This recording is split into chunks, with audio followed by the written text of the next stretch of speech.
Hello everyone and welcome back to my channel. So today I am back with another lecture for your goods and services tax, and today we are going to discuss about the time of supply. So let's start.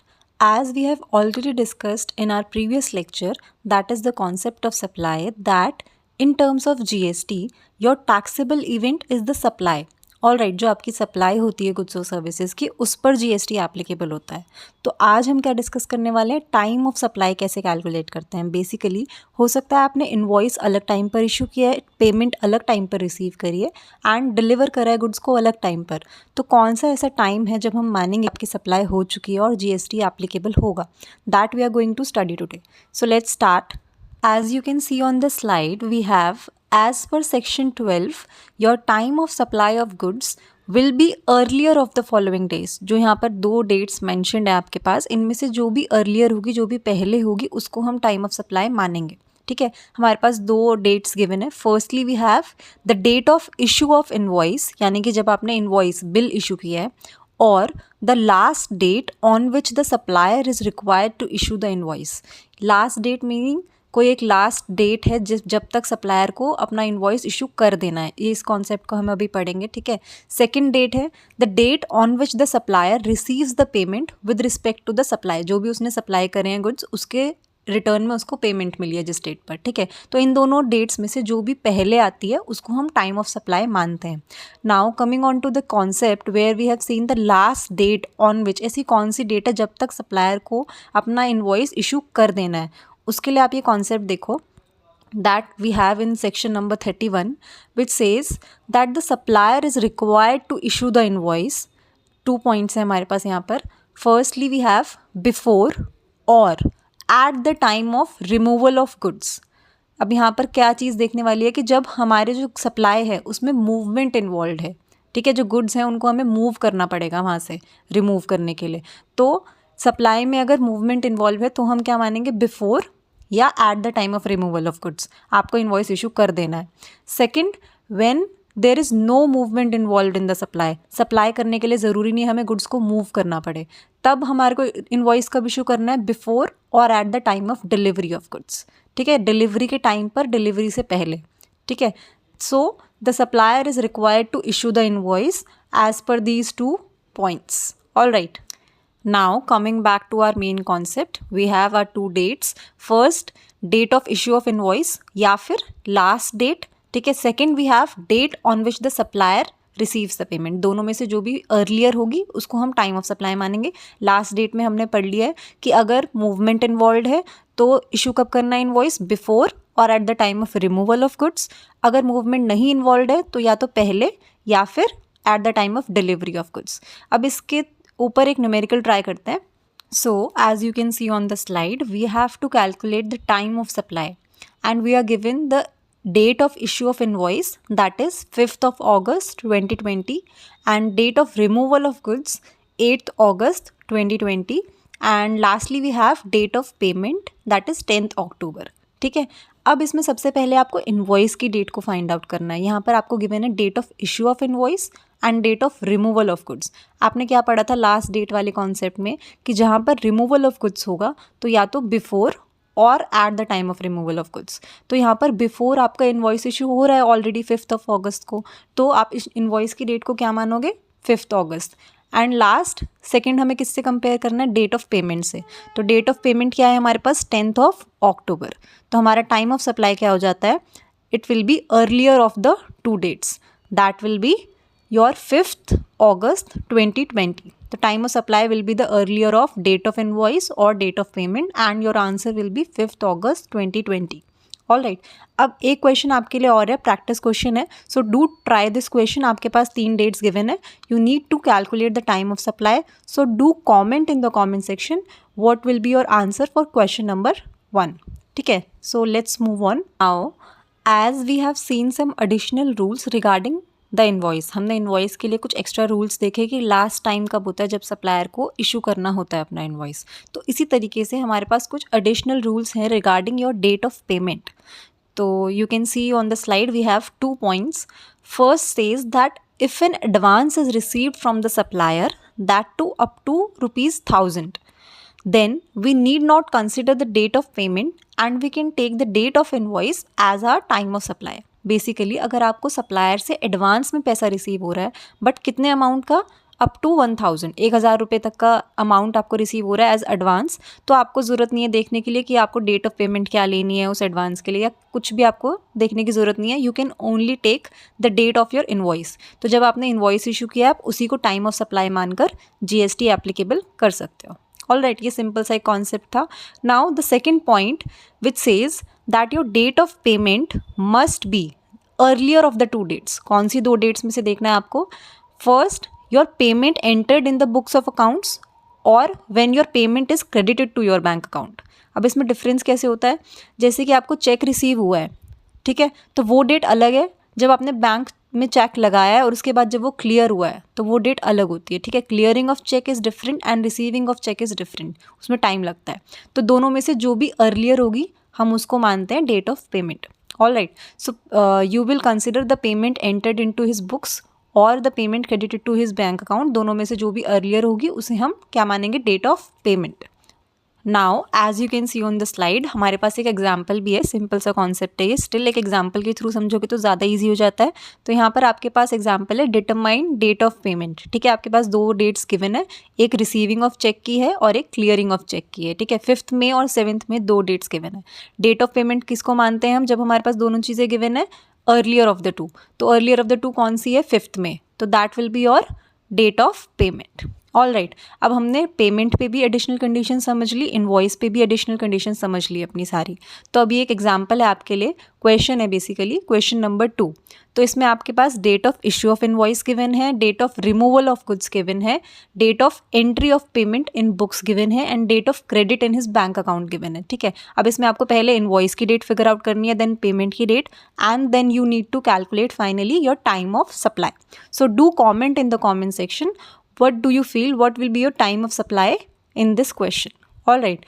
And you can also pause the video and do your solution and do comment. ठीक है, ज़रूरी नहीं आपको पहले पूरा video देखना है and then you will comment the answer. आप बीच में भी वीडियो पॉज करो, क्वेश्चन सॉल्व करो, क्योंकि आपने अभी कॉन्सेप्ट समझा है उसका क्वेश्चन ट्राई करो. आपका आंसर जो भी आ रहा है do comment in the comment section and I will reply. So and then move on to the next question. All right, so let's start with the next concept now. So here we have a new concept जहाँ पर आपको time of supply calculate करना है, but when the tax is paid on reverse charge basis. Reverse charge basis क्या होता है आपका? Normally क्या होता है, आपका एक सप्लायर है, एक रेसिपिएंट है. ठीक है, तो जो सप्लायर है उस पर टैक्स एप्लीकेबल है, बट वो रिसीव अल्टीमेटली हमने पढ़ा है कस्टमर से कर लेता है. ठीक है, बट पे कौन कर रहा है? सप्लायर. ऑल राइट, तो सप्लायर पे एप्लीकेबल होता है टैक्स. बट यहाँ रिवर्स चार्ज बेसिस क्या कहता है कि हम सीधा सीधा रिसीवर से ही टैक्स ले लेते हैं. ठीक है, रेसिपिएंट ही डायरेक्टली पे कर देता है tax, that is reverse charge basis. तो हम यहाँ पर ये पढ़ने वाले हैं कि जब हम टैक्स पे करते हैं on the reverse charge basis तब हम टाइम ऑफ सप्लाई कैसे कैलकुलेट करते हैं. जब हमारा जो रेसिपिएंट ऑफ गुड्स है वही डायरेक्टली टैक्स पे कर दे रहा है तब हम टाइम ऑफ सप्लाई कैसे निकालते हैं. तो we have this concept where the time of supply will be the earliest of the following dates. हमारे पास यहाँ पर 3 डेट्स गिवन है, इनमें से जो भी पहले आएगी उसको हम मानेंगे time of supply. First we have the date of receipt of goods. अब इसमें आप चीज़ ध्यान रखना, यहाँ पर हम रिसीवर के एंड से देख रहे हैं चीज़ें. ठीक है, जो रेसिपिएंट है गुड्स का, तो यहाँ पर वो रिसीव करेगा गुड्स, सप्लाई नहीं करेगा. ठीक है, तो फर्स्ट जब उसने रिसीव करे हैं goods. Second date we have the date of payment entered in the books और the payment debited in the bank account. दोनों में से जो भी अर्लियर है. ठीक है, यहाँ पर हमने क्या पढ़ा है? पेमेंट डेबिटेड, क्योंकि रिसीवर है वो पेमेंट करेगा, पेमेंट लेगा नहीं. ठीक है, third date we have date immediately following 30 days from the issue of invoice by the supplier. Basically इसको ईजिएस्ट फॉर्म में अगर आपको समझना है तो ये ब्रैकेट वाला सिंटेक्स देख लो आप, that invoice plus 31 days. All right, तो हमें 3 चीज़ें ध्यान में रखनी है, date of receiving of goods, date of payment debited and thirdly invoice plus 31 days. ठीक है, अब इसमें एक चीज़ ध्यान रखनी है, provided means the condition we have. So it says that if your time of supply can't be determined as per your point number 2 and 3, then the time of supply will be the date of entry in the books of account of the recipient of supply. Basically अगर second और third point से हम determine नहीं कर पाते हैं आपका payment की डेट, इनवॉइस की डेट, तो आपका टाइम ऑफ सप्लाई क्या बन जाता है? डेट ऑफ एंट्री, जब एंट्री की है बुक्स ऑफ अकाउंट में किसने? रेसिपिएंट ऑफ सप्लाई की है। Basically date of receipt of goods आपका क्या बन जाता है? Time of supply. All right, अब इसको एक एग्जाम्पल के थ्रू समझते हैं। As you can see on the slide, we have the date of issue of invoice, the date of payment received and the date of receipt of goods, and we need to determine the time of supply. All right, अब आपको invoice issue करने की date given है, payment receive जब हुई है उसकी date given है, और date of receiving of goods given है। सो अब हमने क्या पढ़ा है हमारा रिवर्स चार्ज मैकेनिज्म में कि टाइम ऑफ सप्लाई कैसे निकलता है? Earliest of the date of invoice, payment date and receipt of goods. But जो हमारा डेट ऑफ इन्वॉइस है उसको निकालने का तरीका थोड़ा सा डिफरेंट है। हमने क्या पढ़ा था शॉर्ट फॉर्म में? Invoice plus 31 days. All right, तो सबसे पहले तो हमें डेट ऑफ इन्वॉइस निकालनी पड़ेगी। यहाँ पर हमारे पास डेट ऑफ इन्वॉइस क्या गिवन है? 31 अक्टूबर 2020। ठीक है, अब इसमें हमें 31 डेज ऐड करने हैं so that we get our date of invoice. So let's see on the slide, we have date of invoice equals to 31 October, then हमने उसमें 31 डेज ऐड किए हैं तो हमारे पास डेट आ गई है 1 दिसंबर 2020। This will be our date of invoice. Now date of payment और date of receipt of goods already है हमारे पास, दैट इज 30 नवंबर एंड 20 नवंबर। तो अब इन तीनों में से जो भी अर्लीस्ट है वो हमारा क्या बन गया है? Time of supply. अर्लीस्ट क्या है हमारे पास? Date of receipt of goods, that is 20 नवंबर। तो सिंपल सा कॉन्सेप्ट था, ये आपका एग्जाम्पल है, एक बार इसको ट्राई करके ज़रूर देखना, खुद से ट्राई करके। Now moving on to the last concept of this video, we have section number 14 which says that time of supply in case of change in GST rates. Basically ये कॉन्सेप्ट क्या कहता है कि समझिए आपने सप्लाई कर दी है गुड्स की, ठीक है, अब सप्लाई कर दिए गुड्स, अब उसके बाद बिलिंग होगी, बेसिकली इनवॉइस प्रिपेयर करोगे आप, उसके बाद पेमेंट होता है, ठीक है। अब ये जो 3 आपके केसेस हैं, आपने सप्लाई कर दी बट अभी तक आपने इनवॉइस प्रिपेयर नहीं किया और पेमेंट भी नहीं हुई है ऑब्वियसली, तो यहाँ पर अभी एक ही इवेंट हुआ है बट आपका GST का रेट चेंज हो गया, ठीक है। ऐसा हो सकता है, GST के रेट्स चेंज होते रहते हैं, तो बीच में GST का रेट बदल गया, तो अब हम टाइम ऑफ सप्लाई कैसे डिटरमाइन करेंगे? ये चीज़ समझाता है ये कॉन्सेप्ट हमें कि time of supply in case of change in the GST rates, ठीक है। बेसिकली 3 इवेंट्स पे हमें ध्यान देना है, supply of goods, payment and invoice. अब ये जो आपका टाइम ऑफ सप्लाई वाला कॉन्सेप्ट होता है, इस केस में जहाँ पर change in GST rates applicable है, यहाँ पर ना आपके 2 टाइप के क्वेश्चन बनते हैं। पहला, जब ये 2-3 डेट्स आ गई आपके पास तो आप कौन सी डेट को टाइम ऑफ सप्लाई मानोगे, ठीक है। सेकेंडली, आपका GST का रेट बदल गया है, अभी आपने सिर्फ सप्लाई की है, इनवॉइस और पेमेंट नहीं हुआ है, तो आप किस डेट पे टाइम ऑफ सप्लाई के साथ साथ कौन सा GST रेट एप्लीकेबल करोगे, क्योंकि अब आपके पास 2 GST रेट्स आ गए हैं, जो पहले था या जो अब है, कौन सा GST का रेट आप एप्लीकेबल मानोगे। तो इसमें एक रूल होता है कि जैसे कि आपके पास 3 इवेंट्स हैं, इनवॉइस, सप्लाई एंड पेमेंट, ठीक है, तो जहाँ पर भी GST के रेट से पहले और GST रेट के बाद हमारे पास 2 स्टेजेस हो गए, तो जिस भी स्टेज में आपकी 2 एक्टिविटीज़ हो रही हैं, हम वो वाला GST का रेट लेते हैं। सपोज़ कीजिए आपका GST का रेट 12% था, उस टाइम पे आपने सप्लाई भी कर दी गुड्स की और बिल भी बना दिया है, तो हम 12% लेंगे, क्योंकि सिर्फ पेमेंट वाला क्राइटेरिया रह गया आपका। इन केस सिर्फ सप्लाई हुई है और इनवॉइस और पेमेंट रहता है अभी, और GST का रेट बदल गया है, तो 2 एक्टिविटीज़ जहाँ पर होंगी हम वो वाला GST का रेट कंसिडर करेंगे। इसे हम आगे एग्जाम्पल के थ्रू भी समझेंगे। तो सबसे पहले तो जो ये पॉइंट्स लिखे हुए हैं इनको पढ़ लेते हैं एक बार। तो बेसिकली हमें ये तो समझ में आ गया है कि हम GST का रेट कौन से वाला लेते हैं जहाँ पर 2 एक्टिविटीज़ हो रही हैं। अब ये जो पॉइंट्स हैं ये हमें बताते हैं कि हम टाइम ऑफ सप्लाई कौन सी डेट को कंसिडर करते हैं, कौन से टाइम पे हम मानते हैं कि टाइम ऑफ सप्लाई माना जाएगा, ठीक है। So let's see the points we have. The time of supply of the goods in case of change in the effective rates of taxes will be as follows. 3 cases given है यहाँ पर। First case we have when the invoices have been issued for the supply and the payment has also been received after the change in the rate of tax। Basically जब हमारा GST का rate बदल गया है उसके बाद आपने invoice बनाया, उसके बाद आपको पेमेंट मिली है। ऑल राइट, दोनों चीज़ें बाद में हुई हैं। अब यहाँ पर the date of receipt of payment और the date of issue of invoice whichever will be earlier, उसको हम मानेंगे टाइम ऑफ सप्लाई, ठीक है। हम टाइम ऑफ सप्लाई इन दोनों में से ही कंसिडर करते हैं, इनवॉइस या पेमेंट की डेट, दोनों में से कोई एक होगा हमारा टाइम ऑफ सप्लाई। जब दोनों चीज़ें ही बाद में आ जाए हमारे पास, ठीक है, दोनों ही GST के रेट के बाद हो रहा है, चेंज के बाद, तो हम इन्वॉइस या पेमेंट दोनों से जो भी पहले आ रही है डेट उसको मानते हैं टाइम ऑफ सप्लाई।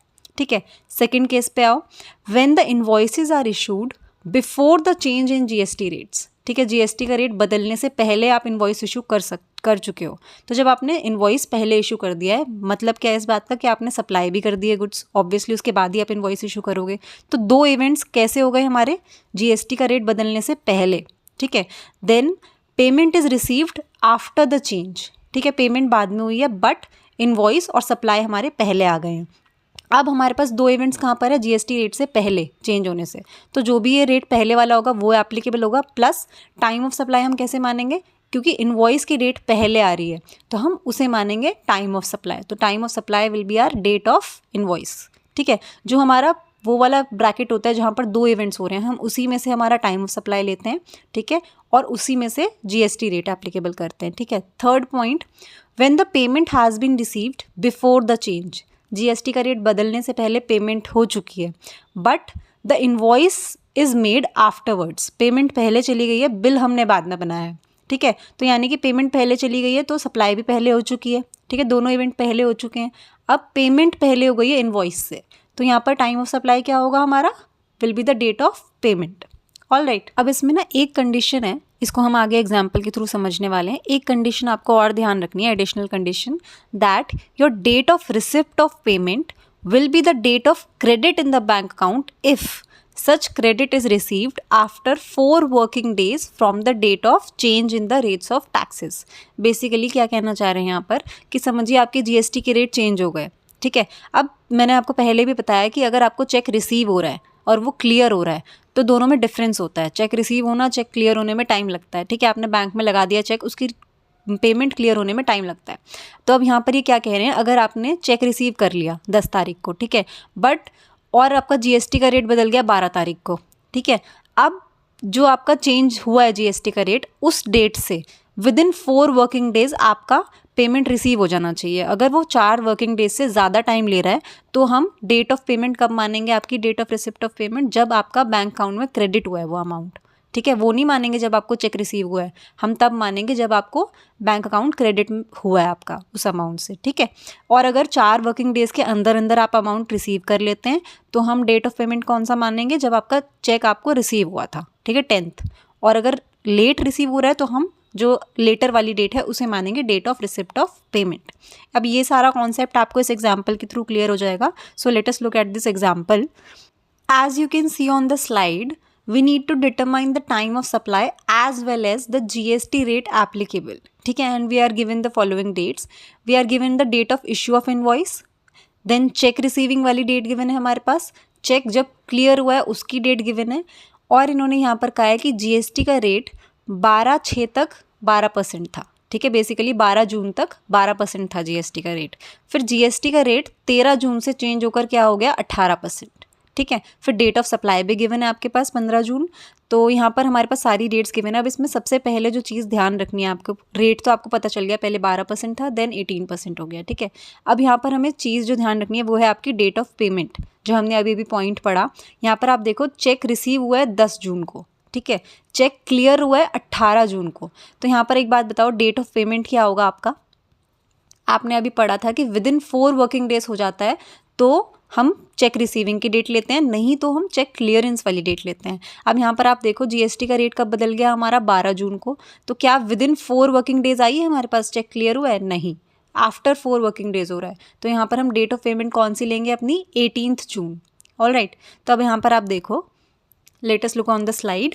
यहाँ पर आपका डेट ऑफ पेमेंट हो जाएगा 18/6 as the payment has been cleared after the 4 working days. All right, अब यहाँ पर एक डायग्राम के थ्रू मैंने ये शो किया है कि आपका इन्वॉइस जो प्रिपेयर हुआ है और जो सप्लाई हुई है वो तब हुई है जब आपका जीएसटी का रेट क्या था, 12%। आप देखो इन्वॉइस प्रिपेयर हुई है 5 जून को और सप्लाई हुआ है आपके गुड्स 10th जून को, और हमारा जीएसटी का रेट कब बदला है, 12 जून के बाद से, यानी कि 13 से चेंज हुआ है। तो तब तक हमारा इन्वॉइस भी प्रिपेयर हो चुका है, गुड्स भी सप्लाई हो चुके हैं। ठीक है, और पेमेंट कब हुई है हमारी, 18 जून को, यानी कि जब हमारा जीएसटी का रेट बदल गया है उसके बाद। अब हमने एक चीज़ पढ़ी थी जब हम ये कॉन्सेप्ट पढ़ रहे थे कि हम जीएसटी का रेट कैसे डिसाइड करते हैं, कौन सा एप्लीकेबल होगा, जहाँ पर भी 2 इवेंट्स हो रहे हैं। इनवॉइस, सप्लाई, पेमेंट, तीनों में से जहाँ जिस रेट पर भी 2 इवेंट्स हो रहे हैं हम वो वाला ब्रैकेट में से सब कुछ चूज़ करेंगे, चाहे टाइम ऑफ सप्लाई हो चाहे आपका जीएसटी रेट हो। अब यहाँ पर 2 इवेंट्स कहाँ पर हो रहे हैं, जब हमारा जीएसटी का रेट 12% है, ठीक है। तो ऑब्वियसली जीएसटी का रेट कौन सा एप्लीकेबल हो जाएगा आपका, सीधा सीधा 12%। एंड टाइम ऑफ सप्लाई आप कैसे डिटरमाइन करोगे, आपके पास क्या इनवॉइस पहले प्रिपेयर हो रहा है या पेमेंट पहले हो रही है, क्योंकि हम 12% वाले ब्रैकेट में जाएंगे अब, ठीक है। तो क्योंकि वहाँ पर 2 इवेंट्स हैं तो यहाँ पर हमारे पास है इनवॉइस और सप्लाई, तो टाइम ऑफ सप्लाई क्या हो जाएगा आपका, it will be your date of invoice, ठीक है। तो यहाँ पर आप देखो GST rate will be applicable where 2 events are happening, that is 18%, and your date of invoice is 5th June, date of payment is 18th June. तो आपका time of supply क्या हो जाएगा अल्टीमेटली 5th जून 2020, ठीक है। ये चीज़ आप अपना फर्स्ट जो हमने स्लाइड पढ़ी थी इस वीडियो में उससे भी देख सकते हो। हमने जब पढ़ा था टाइम ऑफ सप्लाई तो हमने 2 चीज़ें पढ़ी थी कि डेट ऑफ पेमेंट और डेट ऑफ इनवॉइस, दोनों में से जो भी अर्लियर होता है उसे हम टाइम ऑफ सप्लाई मानते हैं। तो वही कॉन्सेप्ट यहाँ पर एप्लीकेबल है, बस हमें ये ध्यान रखना है कि जहाँ पर भी 2 इवेंट्स हो रहे हैं उस रेट पे हम सब कुछ डिसाइड करेंगे, ठीक है। सो ये था आपका सिंपल सा कॉन्सेप्ट, थोड़ा सा स्टार्टिंग में आपको टिपिकल लग सकता है, बस आपको प्रैक्टिस करनी है क्वेश्चंस की, ठीक है। जितना आप ये एग्जांपल्स खुद से सॉल्व करके देखोगे उतना आपके लिए बेटर है। और चाहे आपको वीडियो 2 बार आपको बीच में रोक के दोबारा देखना पड़े कॉन्सेप्ट, इससे आपकी अंडरस्टैंडिंग बेटर होगी। तो do practice this concept and try out the examples. So that was all for your lecture number 4. So I will be back with another lecture for GST. Till then, please subscribe to the channel, like the videos and do share your feedback in the comment section. आप लोग जो भी videos देख रहे हो please video को like भी कीजिए और चैनल को सब्सक्राइब भी कीजिए, और आपका जो भी फीडबैक होता है do comment in the comment section. और आपके कोई डाउट्स हैं या आप कोई और कॉन्सेप्ट पढ़ना चाह रहे हो जीएसटी का तो do comment. Thank you so much.